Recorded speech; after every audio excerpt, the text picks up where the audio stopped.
De père n'aura pas eu le bonheur de tenir son bébé, de lui donner le biberon, et le sein. Écoute, je te jure, ça va mal finir. Qui fait l'ange fait la bête, dit Pascal, on connaît. Et elle connaît aussi. Pascal. On sait trop de gens, on peut pas parler normalement sans faire du name dropping, tout va. Excusez-moi d'avoir lu des livres. Excuse-moi d'avoir lu des livres. Vous sous-entendez quoi avec ça? Il y a que vous me reprochez de citer des auteurs. Très bien. Je préfère citer des auteurs que me les approprier sans les citer. Et ensuite, c'est pas de la vanité, c'est simplement que j'estime du respect pour ces auteurs que je respecte. Il va te faire pleurer. Quand j'entends là ces fans là, dans les trucs, ils commencent les meetings par on est chez nous. Bon, d'abord, moi je pense qu'eux aussi ils sont chez eux, mais s'ils se mettaient tous en grève, vous verriez un peu comment on aurait du mal à circuler en taxi, à ramasser nos poubelles. Il y aurait plus de Lino Ventura, il y aurait plus de Michel Platini, il y aurait plus de Zidane, il y aurait plus de Soufflé. Mais vous êtes comme Tapi, vous êtes un ringard Dupond-Moretti. On se croirait dans les années 80 Dupond-Moretti. C'est des arguments bidons des années 80. Mais arrêtez avec vos arguments des années 80, c'est terminé. C'est terrifiant. Mais oui, mais je suis désolé. Mais vous êtes pas là pour dire que ce que je raconte c'est bidon. Si. Non. Parce que si les Arabes demain, et les émigrés, et tous les gens qui sont venus ici se barrent, vous êtes dans la merde pour faire votre ménage. Vous avez compris? C'est un argument de bidon, de bobo, de bourgeois qui a besoin d'esclaves. J'en suis ravi de pouvoir débattre avec lui et moi aussi de vous dire les yeux dans les yeux ce que je pense de vous. Parce que c'est pour ça que j'ai accepté. C'est parce que je pense que Yacine Balatar n'est pas un humoriste qui fait rire personne.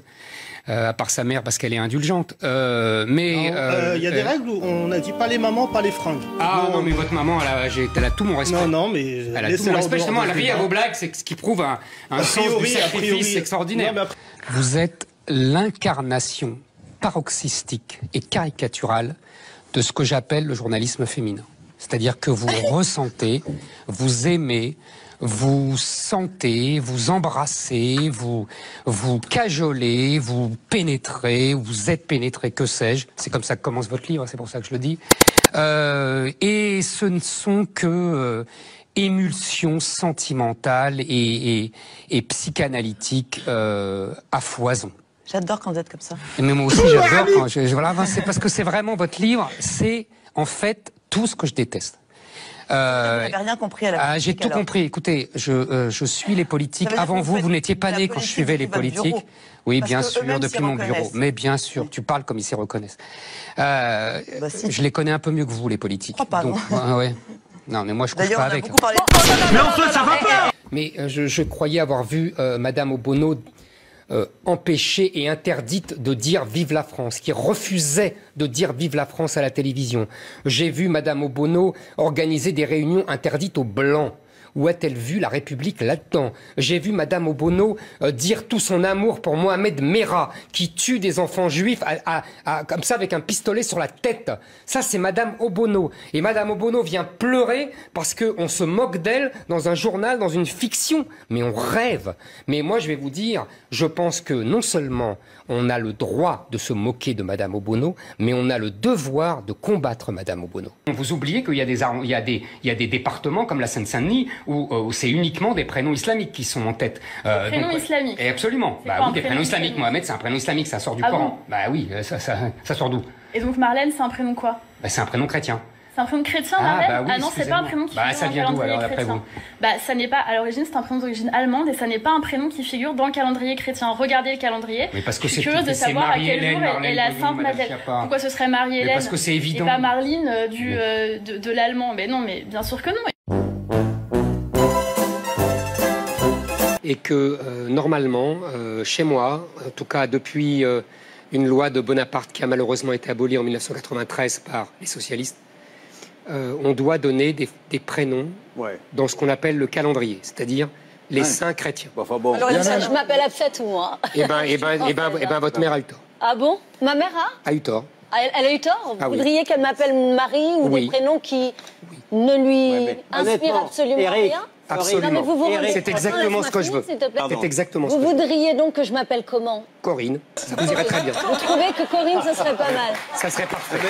Il faut empêcher les capitaux de circuler Et les de la hommes de manière, circuler. combattre le capitalisme et permettre la mobilité qui est, à mon avis, une richesse du monde moderne. C'est bien ce que je dis, de vous le êtes faire. l'idiot utile du capitalisme mondialisé. Mais je vois pas le rapport. Mais de si, l'idiot parce que utile. vous permettez aux patrons d'embaucher des gens à des salaires ridicules. Non, et justement, si vous me permettez de terminer, Mais si je vous vous- régularisez les sans-papiers, si vous leur donnez des droits, il n'y a plus cette possibilité d'avoir des bataillons de main-d'œuvre corvéables à merci qui Mais s'opposent. c'est sans fin. Je peux terminer. Mais parce- Qui s'opposent justement et qui font tirer vers le bas l'ensemble des salariés. Prenez dans le bâtiment. Mais vous ne comprenez dans le pas. bâtiment. Mais c'est vous qui ne Mais comprenez pas du tout. Dans le Il y a des bâtiment, monsieur centaines de Zemmour. millions de gens qui se baladent dans le monde, donc on virera vos sans-papiers régularisés pour les remplacer par d'autres sans-papiers. Mais non, C'est parce marrant, qu'on va les parce que- régulariser, vous comprenez vraiment Mais alors rien, après- hein. Bisous, bisous, gentil bisounours, un gros bisou, y a rien de plus fou. Alors, il faudrait savoir qu'est-ce que les aspirations réelles des femmes. Ça serait une bonne question. Vous savez, Freud disait déjà qu'est-ce qu'elles veulent. C'est une vieille histoire. Apprendre, travailler, être libre de s'épanouir et de développer.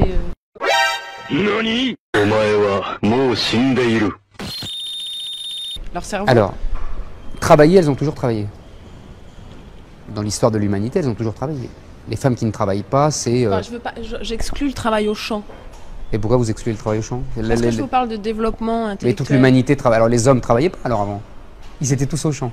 Non, mais je vous parle d'une certaine classe sociale qui détient entre guillemets l'intelligentsia en fait. Voilà, c'est ça dont je vous parle.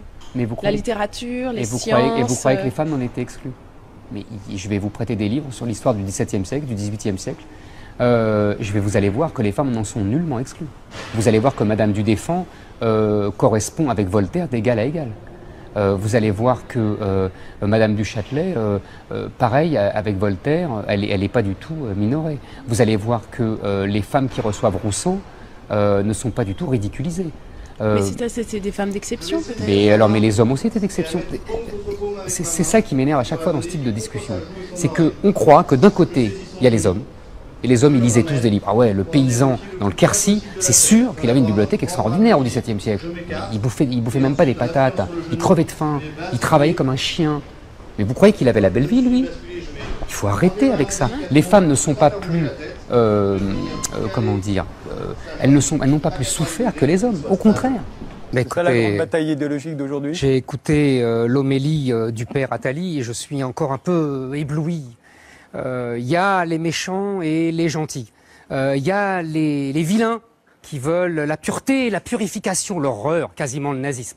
Et puis il y a les gentils qui sont bienveillants, qui sont altruistes. Oh, c'est beau, sauf que ça n'existe pas, monsieur Attali.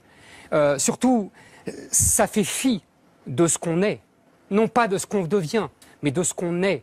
Auguste Comte disait « Les morts gouvernent les vivants », monsieur Attali. Et Raymond Aron ajoutait « L'histoire est tragique ». Et ça, vous l'oubliez. Vous parlez pour un homme hors sol. Vous parlez pour un homme qui passe sa vie dans les aéroports. Mais ça, il n'existe pas à part vous, monsieur Attali. Il y a des gens qui sont là depuis 1000 ans, et qui ont envie d'être là encore 1000 ans, et qui n'ont pas envie d'être métissés, monsieur Attali. Excusez-les, ils n'ont pas envie. Ils n'ont pas envie d'être submergés, ils n'ont pas envie d'être remplacés. C'est con, hein, je reconnais, c'est bas et c'est pas tellement altruiste. Mais c'est leur vie. Vous comprenez? Et ils n'ont pas envie que monsieur Attali, le père Attali, vienne leur dire vous êtes des nuls, vous êtes des médiocres, vous êtes des racistes, vous êtes des xénophobes, vous n'êtes pas des biens.